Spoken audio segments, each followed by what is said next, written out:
Horário de Brasília, vamos começar. Pai maravilhoso, obrigado, Senhor, por mais essa quinta-feira de reunião, Pai, onde finalmente estamos no último livro dessa jornada, o livro de Jó. Nos abençoe aqui, Senhor, e medie esta reunião, de modo que todos possamos compreender, Senhor. Em nome de Jesus, amém. Amém. Então vamos lá, irmãos. Obviamente, vamos para o livro de Jó. E nós começaremos no capítulo 4.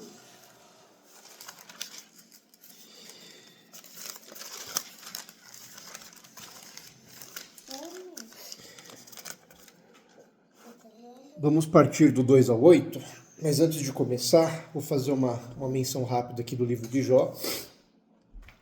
Então, como vocês perceberam, o livro de Jó ele é um livro muito repetitivo, né?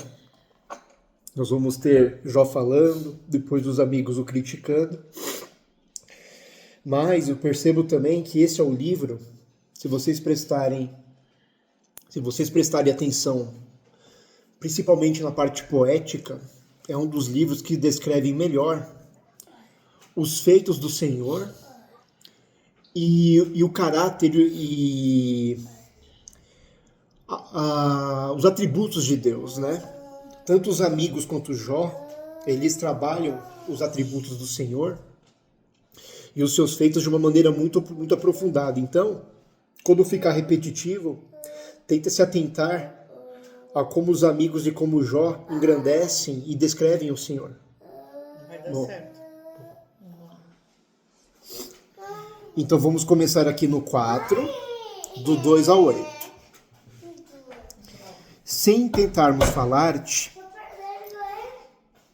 enfadear-te-ás. Enfadear-te-ás? Mas quem poderia conter as palavras? Então aqui ele faz falando com Jó, né? Eis que ensinaste a muitos e tens fortalecido as mãos fracas. As tuas palavras firmaram os que tropeçavam e os joelhos desfalecentes têm fortalecido. Mas agora que se trata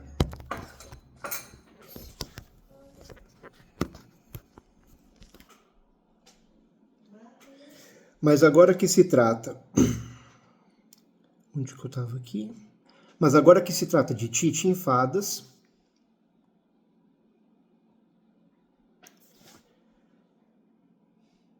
Onde eu parei? No 5. Mas agora que se trata de ti, te enfadas, e tocando-te a ti, te perturbas. Então aqui, o que ele faz, quis dizer? Então Jó, antes era um homem próspero, um homem cheio de riquezas, e com muitas condições de abençoar o próximo, tanto moralmente quanto financeiramente, né? E agora que Jó se encontra numa situação miserável, ele acusa ele de não aceitar bem os conselhos, né? Então vamos guardar isso para o que virá na sequência. Depois, no capítulo 5, nós vamos ter Elifaz dando alguns conselhos a Jó. E depois de aceitar a repreensão do Senhor. Então aqui ele já vai considerar Jó como alguém que transgrediu, né? Como alguém que tem que entregar as suas culpas, as suas transgressões ao Senhor. E nós vamos ver isso claramente, ó. Vamos começar aqui no capítulo 5, versículo 8. Aqui primeiramente, ele adverte Jó, porém eu buscaria a Deus e a ele entregaria a minha causa. Então, a princípio, ele aconselha Jó a entregar a causa dele ao Senhor. E aí no 17, está escrito assim: eis que bem-aventurado é o homem a que Deus repreende, não desprezes, pois, a correção do Todo-Poderoso. Então aqui, claramente, nós vemos Elifaz entendendo que Deus está repreendendo a Jó. Então, vista a situação de Jó, Elifaz interpretou essa situação miserável de Jó como uma repreensão do Senhor tentar educar a Jó por este contexto adverso que está na vida dele. Depois, no capítulo 6, nós vamos ver Jó respondendo a Elifaz, né, a essa crítica, da seguinte forma. Olha só, que crítica interessante de Jó ele faz. Então, 6,14. Ao que está aflito, devia o amigo mostrar compaixão, ainda ao que deixasse o temor do Todo-Poderoso.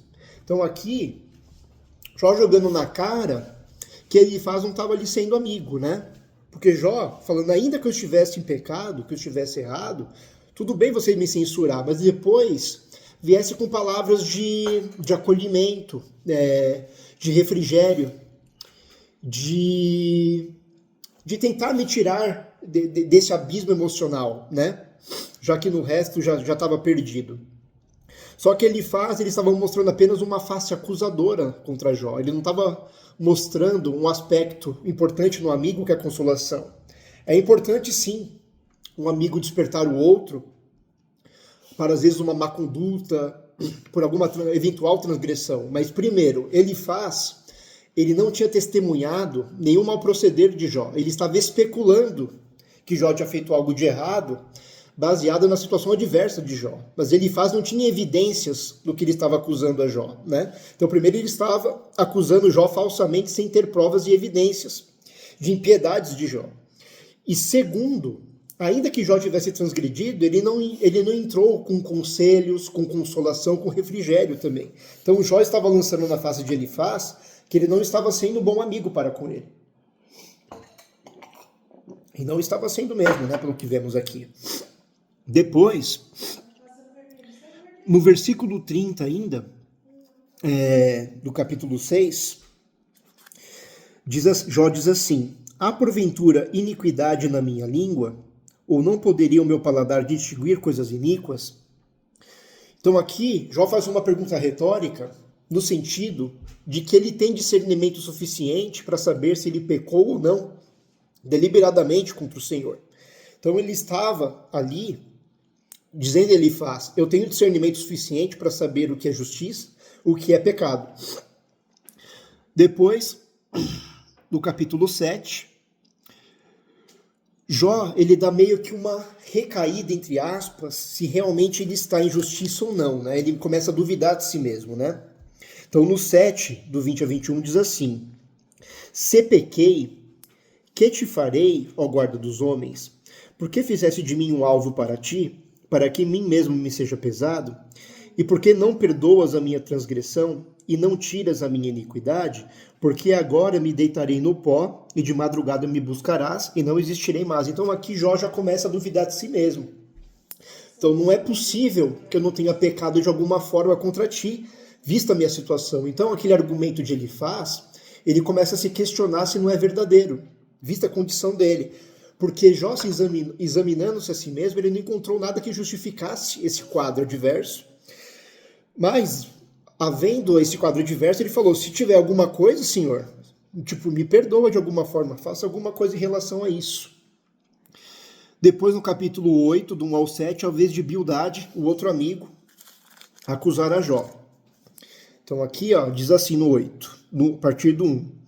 Então, respondendo Bildade, o suíta, disse, até quando falarás tais coisas, e as palavras da tua boca serão como um vento impetuoso? Porventura, perverteria Deus o direito e perverteria o Todo-Poderoso a justiça? Se teus filhos pecaram contra ele, também ele os lançou na mão de sua transgressão. Então até acusou os filhos, né? Seus filhos morreram porque certamente transgrediram, e a morte deles foi fruto dessa transgressão. Mas se tu de madrugada buscares a Deus, ao Todo-Poderoso, e pedires misericórdia, se fores puro e reto, certamente logo despertará por ti e restaurará a morada da tua justiça. Então aqui, Bildade, além de falar que os filhos de Jó morreram por conta da transgressão deles, ele meio que falou assim, se você se arrepender desse mal e buscares o Senhor de madrugada, só que lembremos do começo do livro de Jó, né? Jó, ele se levantava toda madrugada, não para fazer intercessão somente por ele, mas pelos filhos, pelos pecados que os filhos poderiam cometer no seu próprio pensamento. Então lembre que Jó era este homem, né?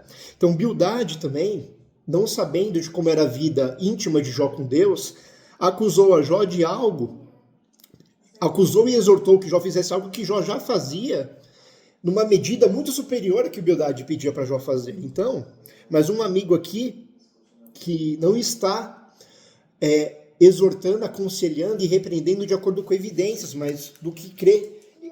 Ele apenas está vendo uma condição externa e está julgando baseado no que ele vê e não do que ele testemunhou, né, por evidência, para tentar acusarem ou aconselhar o seu amigo.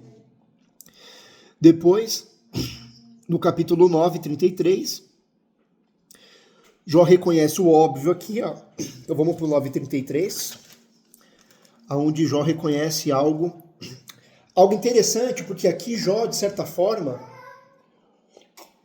ele começa a tatear por um mediador que intercedesse entre ele e Deus. Então aqui Jó ele já começa a tatear o Messias. Olha só que interessante. No 9:33, não há entre nós árbitro que ponha a mão sobre nós ambos, né? Então o que Jó quis dizer com isso? Ele queria ter a condição de que tivesse um mediador, né, entre ele e Deus, para que o Senhor considerasse as causas dele, né? E futuramente isso se cumpriria em Cristo, né? Cristo seria esse mediador, esse canal, né, que faria, que nos comunicaria com o Senhor, que permitiria que levássemos nossas causas, que permitiria também das nossas transgressões serem apagadas pelo Senhor. Cristo seria esse árbitro no qual Jó estava clamando que aparecesse, né? E mediasse a causa dele com o Senhor, né? Visto que ele não teria essa competência. Depois, no capítulo, deixa eu ver se eu continuo aqui. Não, vamos para o 10 agora. Aí no 10, versículo 2, Jó começa a questionar o Senhor sobre os seus supostos delitos. Ó. Então no 10:2 diz assim: direi a Deus, não me condenes, faze-me saber por que contendes comigo. Então Jó, ele queria, antes do Senhor sentenciá-lo, do Senhor terminar esse juízo, ele gostaria de saber por que ele estava sofrendo dessa forma, que o Senhor informasse para ele o motivo desse juízo e dessa condenação, né? Mais à frente no 11, versículo 7, nós vamos ver agora Zofar, né? Então no 11:7, Zofar começa a falar com Jó, e aí eu destaquei aqui os versículos 7 e 14. Então no 11:7 diz assim: porventura alcançarás os caminhos de Deus, ou chegarás à perfeição do Todo-Poderoso? Então essa pergunta de Zofar é retórica e é uma pergunta verdadeira, porque é impossível, né? A resposta dessa pergunta é não. Não é possível para o homem alcançar os caminhos de Deus e não é possível chegar à perfeição, porque se fosse possível, Cristo não precisava vir e morrer por nós, né? Se fosse possível cumprir a lei do Senhor, ser salvo pelas nossas obras, então Cristo não precisaria vir, não precisava se sacrificar e não precisava ter a morte de cruz, né? Mas visto que é impossível para nós, Cristo teve que fazer esse sacrifício, né? Então, a resposta aqui dessa pergunta de Zofar é não, e depois eu destaquei o versículo 14, do mesmo capítulo 11, que diz assim: se há iniquidade na tua mão, lança para longe de ti, e não deixes habitar a injustiça nas tuas tendas. Então, Zofar, ele fez essas duas considerações interessantes, né? No versículo 7, ele fez essa pergunta retórica, né? Sobre a impossibilidade de cumprir a justiça de Deus. Não há homem que consiga, né? Esgotar a lei do Senhor. E no versículo 14, ele já começa a semear ali os germes da santificação, né? Que é o que o Senhor pede para nós nos dias de hoje, né? Se há iniquidade na tua mão, lança para longe de ti e não deixes habitar a injustiça nas suas tendas. É o que o Senhor nos pede diariamente, né? Que nós façamos esse exercício, né? Se tiver pecado, transgressão em nós, lancemos elas fora e nos santifiquemos, aguardando a volta do Senhor. Depois, no capítulo 12, nós vamos ter Jó mais uma vez censurando seus amigos. Então nós vamos ler aqui no 12, 2-5, diz assim: na verdade, vós sois o povo, e convosco morrerá a sabedoria. Então ele já está sendo irônico em relação aos amigos, falando que eles são detentores da sabedoria, né? Também eu tenho entendimento como vós, e não vos sou inferior. E quem não sabe tais coisas como essas? Então, todas essas coisas que os amigos o acusavam e o exortavam a fazer, como eu já tinha dito anteriormente, Jó já fazia de modo muito mais superior ao que os amigos pediam para ele, né? Então, Jó falou, eu não sou inferior a vocês em relação ao conhecimento de Deus, então não sejam soberbos e arrogantes e tentem me ensinar algo que eu já sei. Experimento com o Senhor. E aí, continuando aqui, deixa eu ver, vou ler até o 5. Versículo 4, do capítulo 12. Eu sou motivo de riso para os meus amigos, eu que invoco a Deus, ó, então ele se defendendo, né? E ele me responde, o justo e o perfeito serve de zombaria. Tocha desprezível é, na opinião do que está descansado, aquele que está pronto a vacilar com os pés. Olha só que importante esse versículo 5, né? Então ele diz assim, tocha desprezível é na opinião do que está descansado, ou seja, aquele que às vezes não está passando uma tribulação, não está passando por uma angústia, ele tem muita facilidade de julgar, né, aquele que está passando, né? Por não estar sofrendo, por não estar angustiado, por estar descansado das suas lutas, ele tem muita facilidade de acusar e de tentar denigrir o próximo, né? E depois, ó, aquele que está pronto a vacilar com os pés. Então esse que está descansado, que não passa por angústia e que acusa o teu próximo, que vê que o seu próximo está em calamidade e já julga ele, falando que ele está nesse estado por ser um pecador, né? Ele está a um passo de poder vacilar, né? Dele mesmo cair em ruína, tanto dele se colocar na mesma situação, ele ser colocado na mesma situação de quem ele acusa, né? Quanto também de vacilar, de estar transgredindo, de estar pecando, né?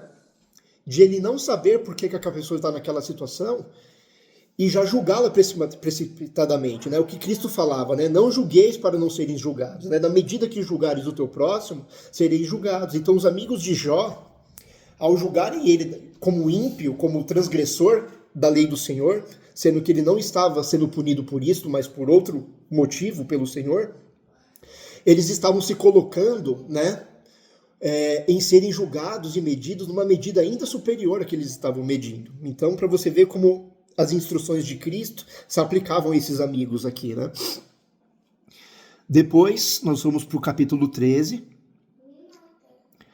onde Jó vai repreender, deixa eu ver se é o 13, do 13, 1 ao 7, Jó continua a defesa dele.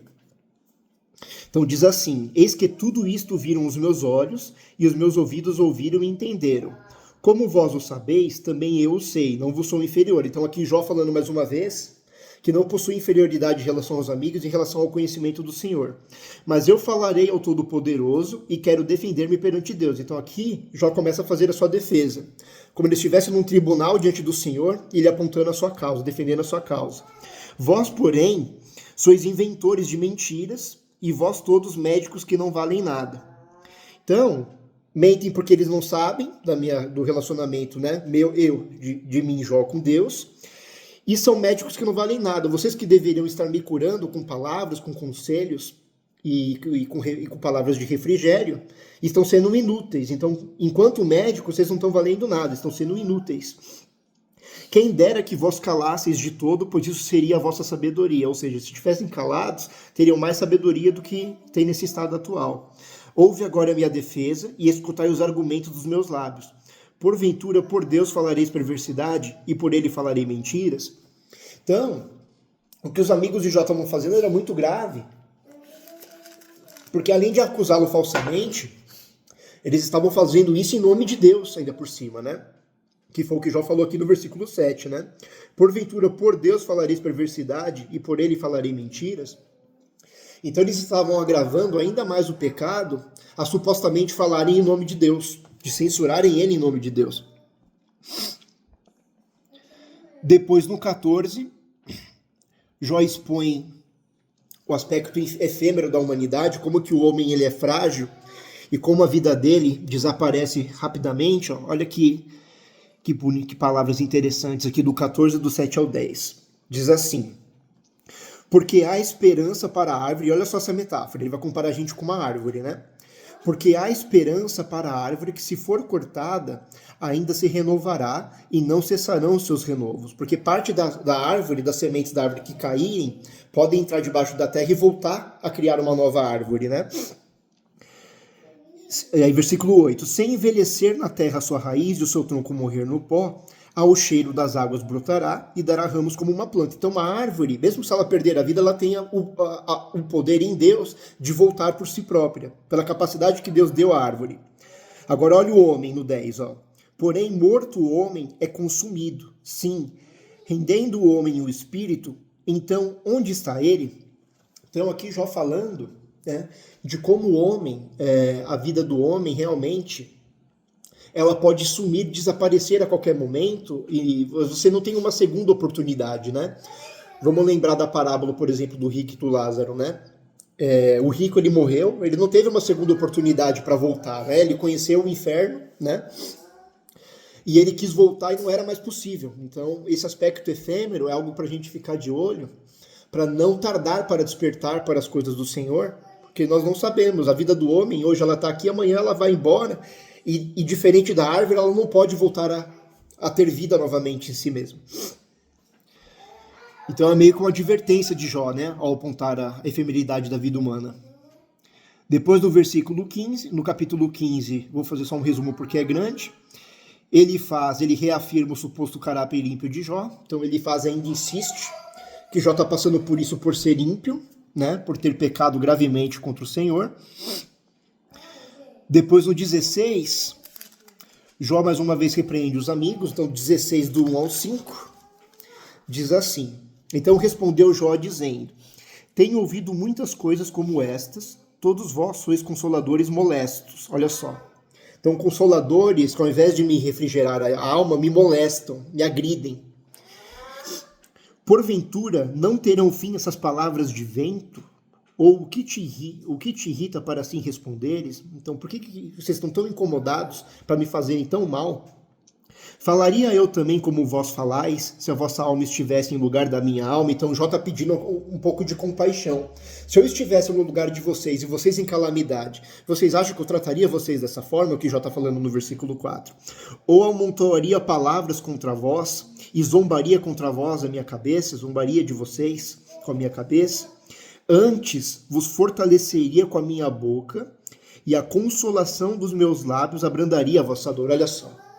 Então, o que Jó esperava dos seus amigos, ele tinha certeza, convicção, que se os amigos estivessem nesse quadro e Jó estivesse por cima, ele agiria conforme o versículo 5 aqui com os amigos, né? Eles o fortaleceria com a minha boca, e a consolação dos meus lábios abrandaria a vossa dor. Ele tentaria retirar essa dor, atenuar essa dor. Ainda que ele tivesse que repreender, mas as palavras finais seriam de um consolo, de refrigério, para tentar tirar os amigos dessa amargura de alma, dessa dor intensa que eles estariam sentindo. Mas os amigos não estavam agindo dessa forma.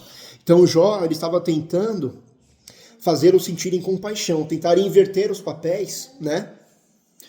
E tentar entender-se, como recebessem essa agressão de Jó, né? Como é que eles se sentiriam. Mas Jó deixou claro que ele não faria isso, né? Depois, vamos aqui pro 21, pro versículo 21 ainda do 16.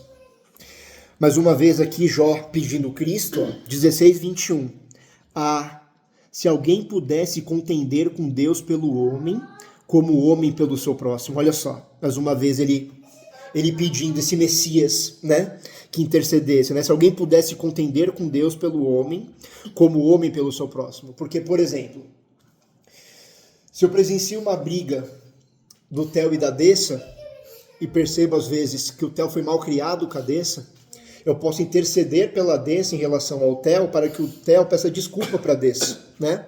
Que ele se arrependa disso que ele fez de errado com ela. Então é possível a um homem ser mediador de um outro homem, né? Então eu posso interceder com o Theo pela Dessa, para tentar fazer o Theo voltar atrás. Agora, em relação a nós com Deus, nós não estamos no mesmo patamar horizontal de hierarquia, né? Deus é inalcançável em termos de hierarquia. Então, é necessário que tenha um mediador que tenha ambas as naturezas, uma natureza humana, uma natureza divina, que consiga mediar os dois lados. E isso só foi realizável em Cristo depois. Mas Jó já está pedindo esse Messias, né? Muito tempo antes. Olha só que bonito isso. No 16, 21. Depois, nós vamos aqui pro capítulo 18, vou fazer um resumo também porque é grande. Então, dessa vez foi a vez de Bildade acusar a Jó de impiedade. Então, tem capítulos onde um amigo ele tira o capítulo inteiro para acusar a Jó, né? No 19, Jó, também vou resumir porque ele é grande, mas qual que é o resumo do 19? Jó, ele expõe que ele foi rejeitado depois que ele entrou nesse quadro adverso, de perda de riquezas, de doença, perda de filhos, perda de servos, perda de animais. Ele falou aqui que ele foi abandonado, rejeitado por familiares. Os seus servos, que deveriam lhe render obediência e respeito, também estavam como é que eu vou explicar a palavra, mas estavam, não é rejeitando, mas estavam meio que fazendo pouco dele, né? Tipo, olha só o quanto você caiu, você ainda quer ser senhor sobre nós, como se fosse isso, né? Considera ele um estranho. Considerando ele não mais como senhor, né? Mas como alguém mais miserável do que ele próprio servo, né? Menosprezando ele, de certa forma. E ele foi rejeitado pela própria esposa, né? Até a própria esposa, né, acabou rejeitando Jó, de certo modo também. Então, para você ver como às vezes a perda financeira, a perda de saúde, como você vai perdendo a sua dignidade também com a doença e com a miséria financeira, e como as pessoas vão começando a te rejeitar e te abandonar por essa perda de status, né? Então Jó perdeu tudo, perdeu reputação. Reputação era a palavra que eu queria em relação aos seus servos. Reputação acho que explica bem essa ideia. Então no 19 Jó estava falando a respeito disso. Aí no versículo 23 e 27, deixa eu ver se é do 19. Isso. Então no 19, no 23 e 27 diz assim: quem me dera agora que as minhas palavras fossem escritas, quem me dera fossem gravadas num livro. E foram, né? Então, o desejo de Jó é que as palavras dele fossem escritas num livro e foram escritas, né? O que a gente está lendo agora, esse desejo de Jó. E que com pena de ferro e com chumbo para sempre fossem esculpidas na rocha.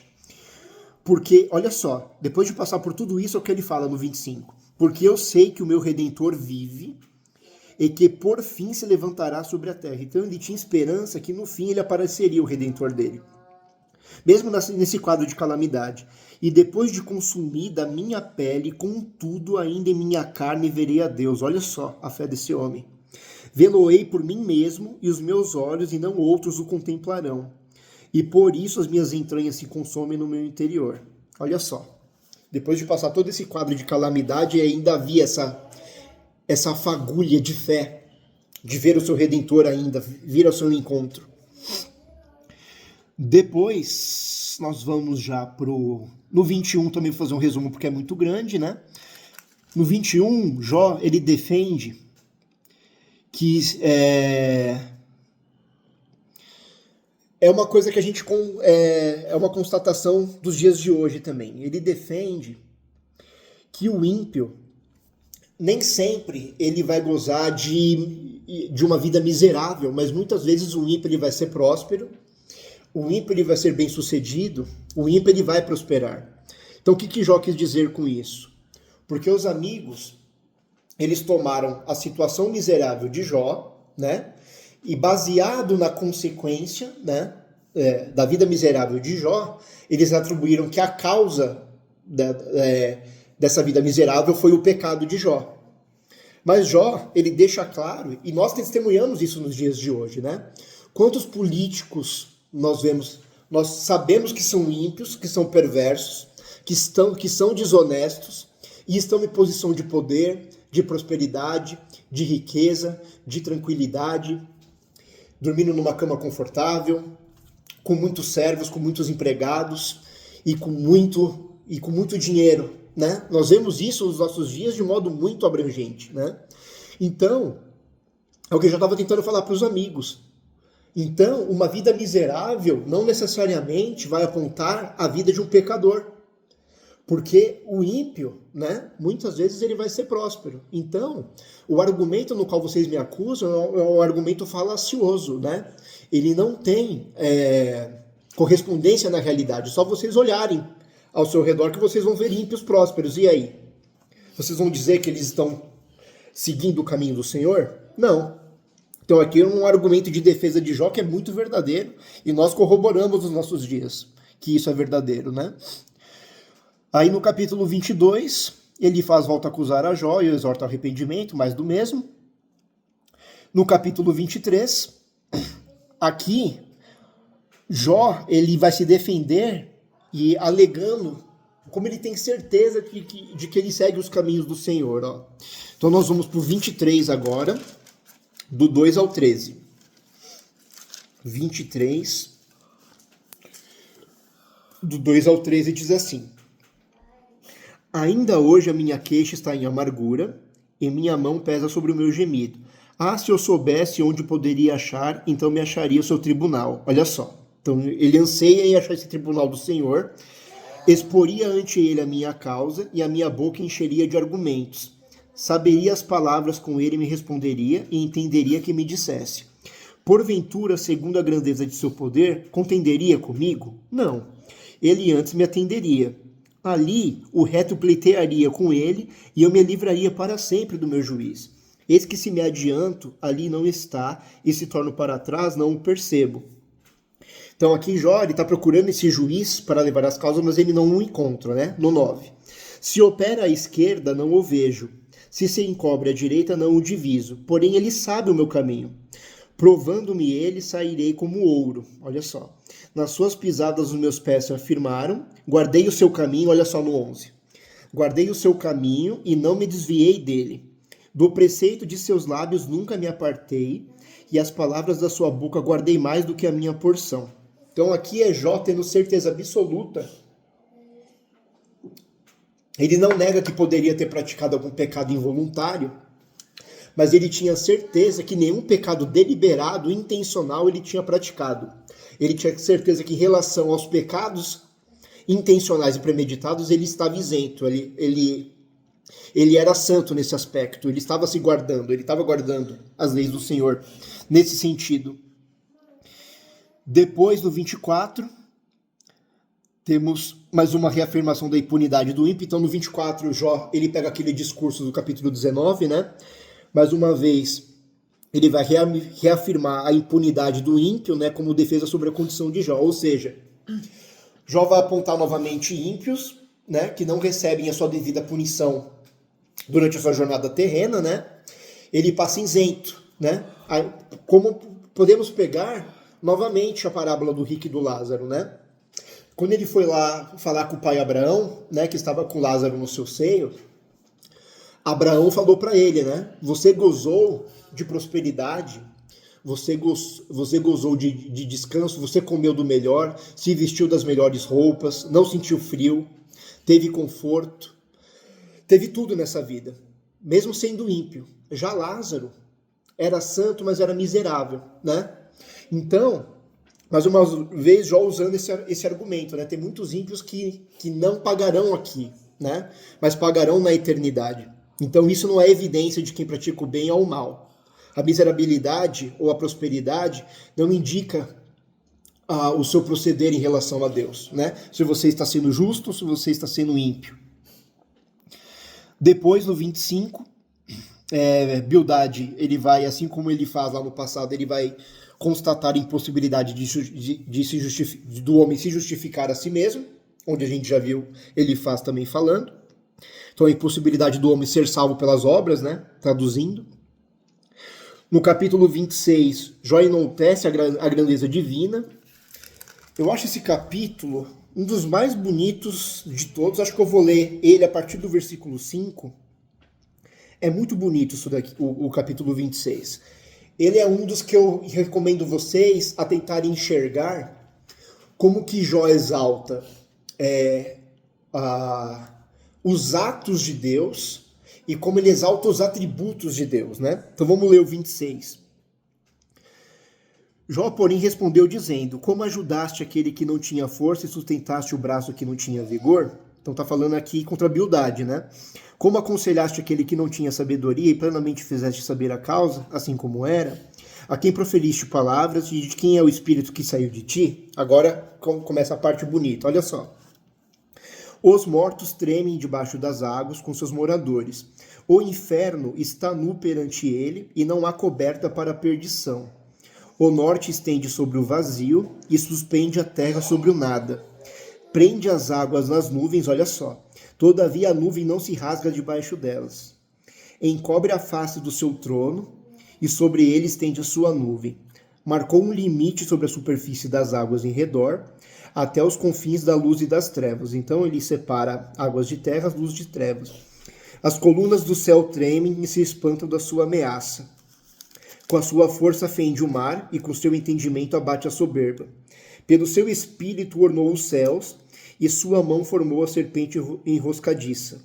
Eis que isso são apenas as orlas dos seus caminhos. Então tudo isso que Jó mencionou nos versículos anteriores, são apenas as orlas, como se fossem as extremidades das vestes do Senhor. Isso não é nada para ele. Tudo isso que foi citado anteriormente não é nada. São apenas as orlas dos seus caminhos, e quão pouco é o que temos ouvido dele. Quem, pois, entenderia o trovão do seu poder?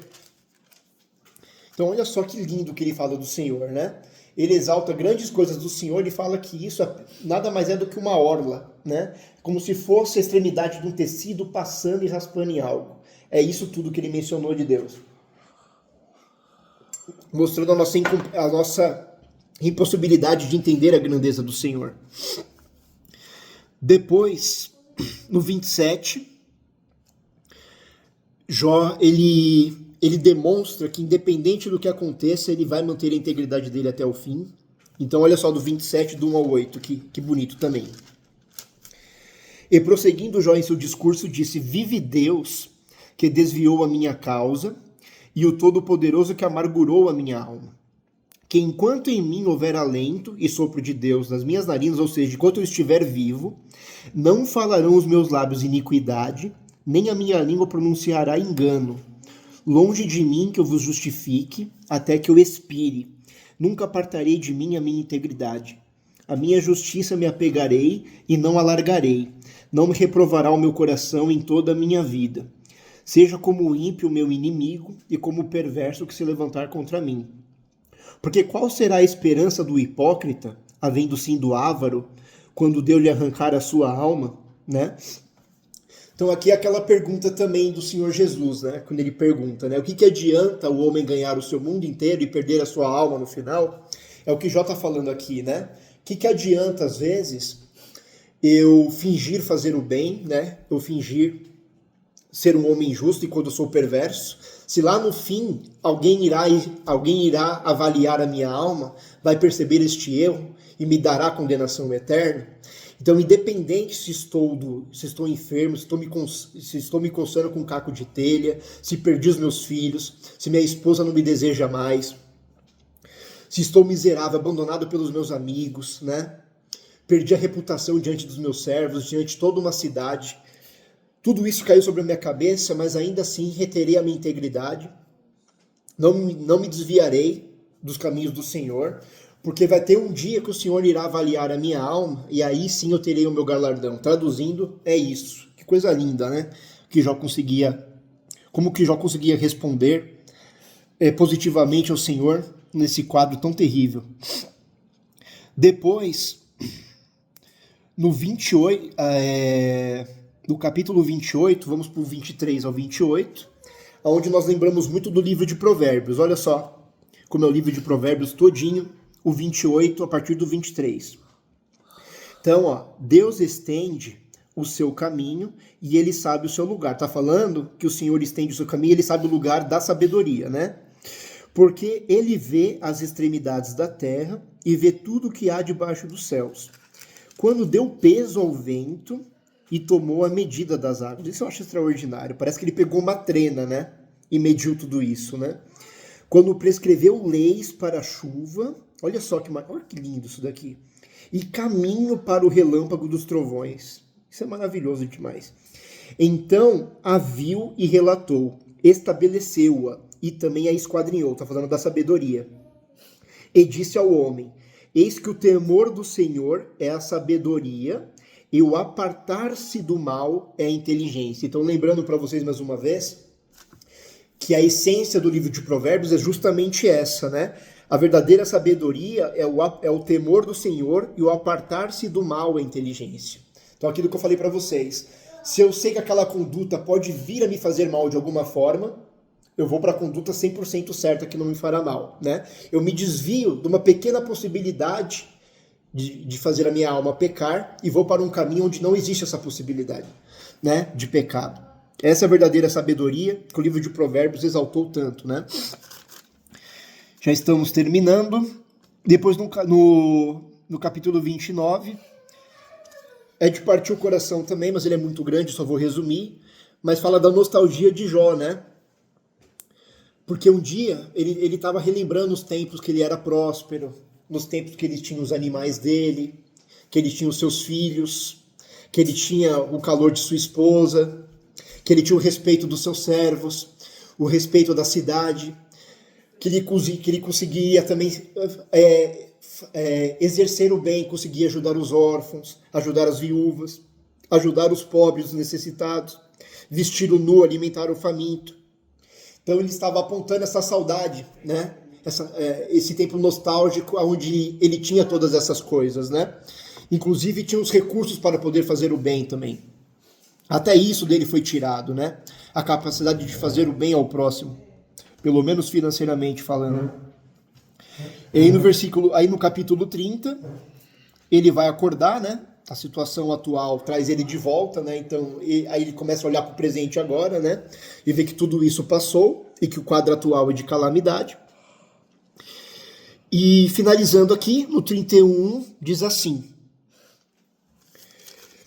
No capítulo 31, versículo 1. Olha só que lindo isso daqui. Eu vou até ler um pouco mais. Então, capítulo 31, versículo 1. Fiz aliança com os meus olhos. O apóstolo mencionou isso em algum momento, eu não me lembro quando, mas recentemente eu me lembro do apóstolo ter mencionado esse versículo. Então, fiz aliança com os meus olhos, como, pois, os fixaria numa virgem? Olha só que lindo isso daqui, né? Então, Jó era um homem casado, né? Ele vai abordar isso de diversas formas, mas a gente pode entender isso em relação com o Senhor também, né? Se a gente fez uma aliança com o Senhor, é a mesma coisa que a gente fazer uma aliança com os nossos olhos também, né? Dizendo aos nossos olhos o que é lícito, o que não é lícito, ele contemplar e desejar. Então, para reter os caminhos do Senhor, Jó fez uma aliança com seus próprios olhos.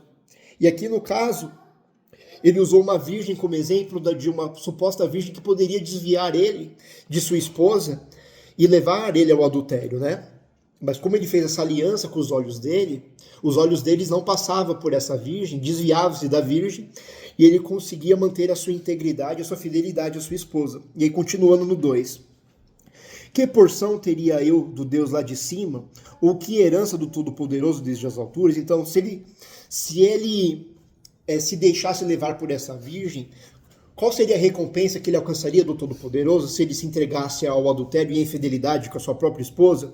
Porventura, não é a perdição para o perverso, o desastre para os que praticam a iniquidade? Ou não vê ele os meus caminhos e não conta todos os meus passos? Então o Senhor está ciente de tudo que eu faço, não adianta tentar esconder. Se andei com falsidade, e se o meu pé se apressou para o engano, pese-me balanços fiéis, e saberá Deus a minha sinceridade. Se os meus passos se desviaram do caminho, e se o meu coração segue os meus olhos, mais uma vez falando da correspondência do coração e dos olhos, né? E se as minhas mãos se apegou a qualquer coisa, então semeie eu em outro coma, e seja a minha descendência arrancada até a raiz. Se o meu coração se deixou seduzir por uma mulher, ou se armei traições à porta do meu próximo, então moa minha mulher para outro, e os outros se encurvem sobre ela. Porque é uma infâmia e é delito pertencente aos juízes, porque é fogo que consome até a perdição e desarraigaria toda a minha renda. Se desprezei o direito do meu servo, da minha serva, quando eles contendiam comigo, então me faria eu, quando Deus se levantasse, e inquirir na causa que ele responderia? Aqui tá bom para entender a ideia. Então aqui Jó está falando, né? Aquilo que eu já tinha falado para vocês anteriormente. Então, o caminho ímpio, o caminho injusto, no final eu vou ter que pagar o preço, não adianta, né? Tudo que eu faço aqui, eu vou ter que prestar contas no final. Então, não é conveniente que eu faça o mal, né? É conveniente que eu faça o bem, para que isso suba ao Senhor e que no dia do juízo o Senhor tome em conta isso. Embora Jó perceberá mais para frente que não serão essas obras que irão salvá-lo, né? Mas seria a graça do próprio Senhor, que foi o objetivo deste livro, no qual o apóstolo testificou na quinta-feira passada, né? Jó ele vai começar a perceber verdadeiramente que não vai ser esses atos em si que o justificarão, mas quando ele contemplar o Senhor verdadeiramente no capítulo 42, que ele vai entender verdadeiramente como que o Senhor vai fazer esse julgamento em relação a ele mediante a graça e não mediante as obras do próprio Jó. Então aqui eu encerro, irmãos. Vou abrir um tempinho para dúvidas. Se o apóstolo também quiser acrescentar algo, fique à vontade. Está aberto.